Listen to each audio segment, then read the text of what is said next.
آپ رضی تعالیٰ عنہ نے اس مہم کو بڑی خوبصورتی سے ادا کیا، بغیر خون بہائے کامیابی بھی حاصل کی اور بہت سے لوگوں کو اسلام کے جھنڈے تلے بھی لے آئے۔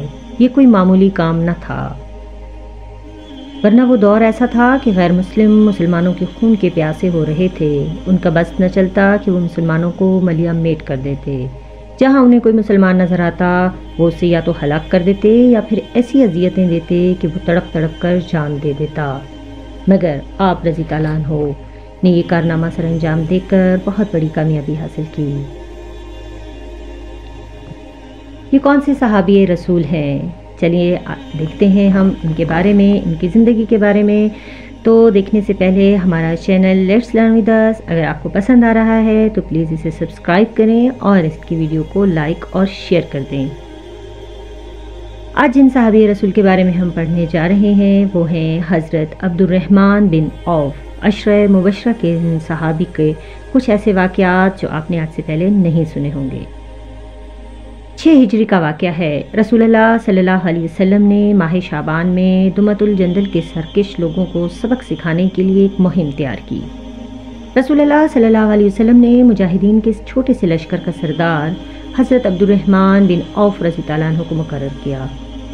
حضرت عبد الرحمن بن عوف رضی تعالیٰ عنہ کے دل میں اسلام، اللہ اور رسول اللہ صلی اللہ علیہ وسلم کی محبت بھری ہوئی تھی۔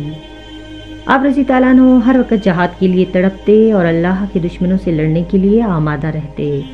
بہادری اور شجاعت آپ رضی تعالیٰ عنہ میں کوٹ کوٹ کر بھری ہوئی تھی۔ جب رسول اللہ صلی اللہ علیہ وسلم نے آپ رضی تعالیٰ عنہ کو اس مہم کا سردار بنایا تو آپ رضی تعالیٰ عنہ بے حد خوش ہوئے۔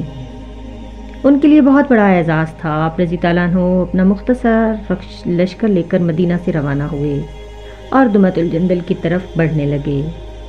دمۃ الجندل پہنچ کر آپ رضی تعالیٰ عنہ نے وہاں کے لوگوں پر حملہ نہ کیا بلکہ 3 روز تک انتہائی نرم لہجے میں اسلام کی طرف آنے کی دعوت دیتے رہے۔ یہاں قبیلہ بک بھی آباد تھا۔ اس قبیلے کا سردار زبقہ بن عمرو القلعی تھا جو عیسائی تھا۔ اس نے جب آپ رضی تعالیٰ عنہ سے اسلام کی خوبیاں سنی تو اس کے دل کی کایا ہی پلٹ گئی۔ اس کے دل میں اسلام کی محبت پیدا ہونے لگی۔ وہ ایک دن اپنی قوم کے بہت سے لوگوں کے ساتھ آپ رضی تعالیٰ عنہ کی خدمت میں حاضر ہوا۔ آپ رضی تعالیٰ عنہ نے اسے اسلام کی طرف آنے کا کہا تو وہ فوراً اس پر رضامند ہو گیا۔ اس کے دل میں تو پہلے ہی اسلام کی محبت جاگ اٹھی تھی۔ وہ اسلام لانے کے لیے بے قرار ہو رہا تھا۔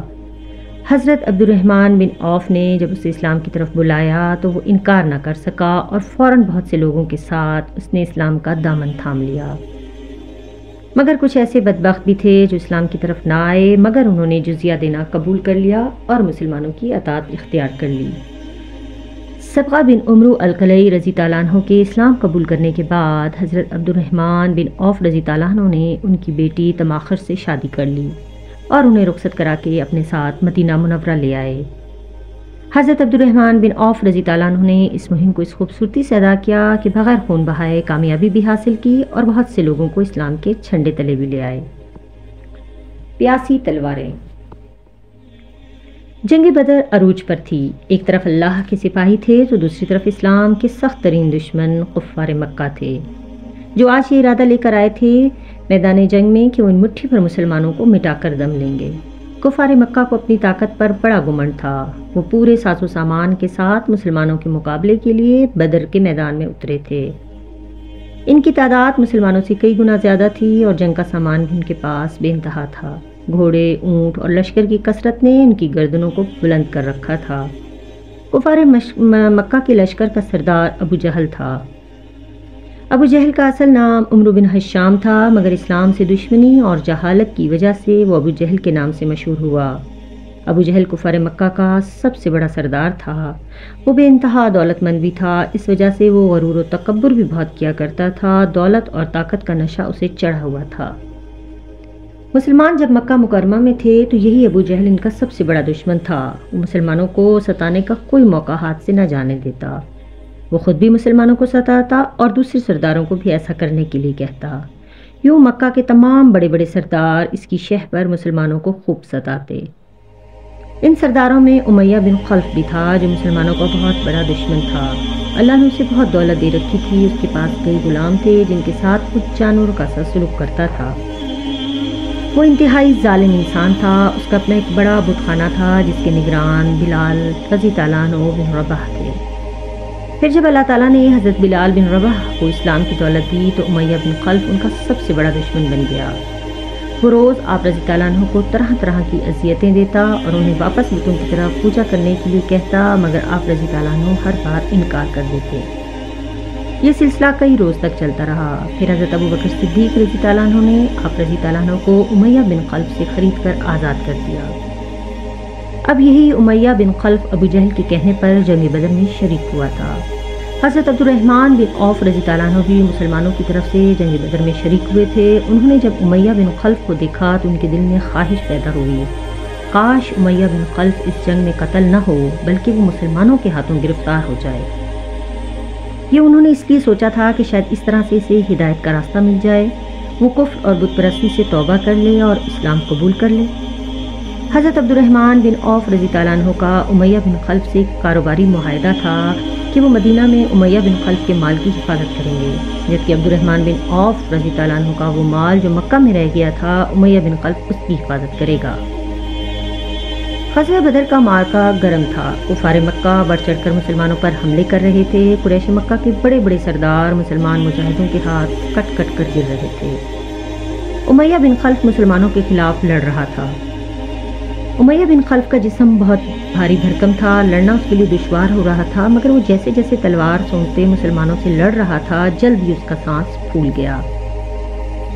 حضرت عبد الرحمن بن عوف رضی اللہ عنہ نے یہ دیکھا تو وہ جلدی سے آگے بڑھے اور امیہ بن خلف کی طرف روانہ ہو گئے۔ وہ مسلمانوں سے بچتے بچاتے آگے بڑھ رہے تھے۔ وہ جانتے تھے یہ بہت خطرناک کام ہے، مگر ان کے دل میں تو ایک خواہش تھی کہ امیہ بن خلف قتل نہ ہو، شاید وہ ہدایت کا راستہ پا لے۔ یہ سوچ کر وہ ایک نئے عزم اور حوصلے سے آگے بڑھنے لگے۔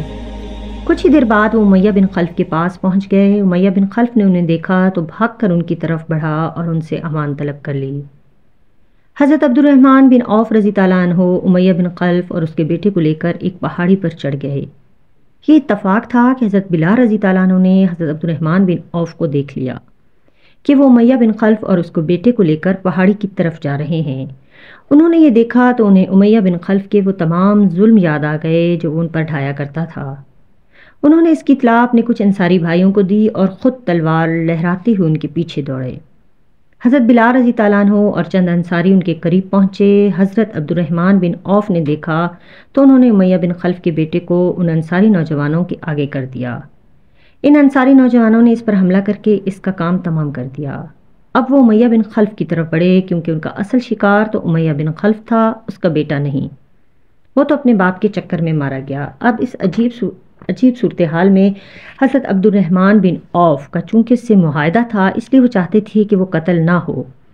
امیہ بن خلف چونکہ بھاری بھرکم تھا، دوڑ کر جان بچانا اس کے لیے مشکل تھا، اس لیے وہ تھک ہار کر بیٹھ گیا۔ حضرت عبد الرحمن عوف جانتے تھے کہ حضرت بلال رضی اللہ عنہ اور ان کے ساتھی امیہ بن خلف کو قتل کیے بغیر نہیں جائیں گے، اس لیے اسے بچانے کے لیے وہ امیہ بن خلف کے اوپر لیٹ گئے۔ حضرت عبد الرحمن رضی اللہ عنہ نے امیہ بن خلف سے کہا، امیہ بیٹھ جاؤ۔ امیہ بن خلف فوراً بیٹھ گیا اور حضرت عبد الرحمن بن عوف رضی اللہ عنہ اس کے اوپر اوندھے لیٹ گئے تاکہ اس کی جان بچ جائے، مگر انصاری مجاہدین نے اس حالت میں پاؤں کے نیچے سے تلواریں چلا کر اسے قتل کر دیا۔ مجاہدین کی پیاسی تلواروں نے اس دشمن خدا اور دشمن رسول کی زندگی کا خاتمہ کر دیا۔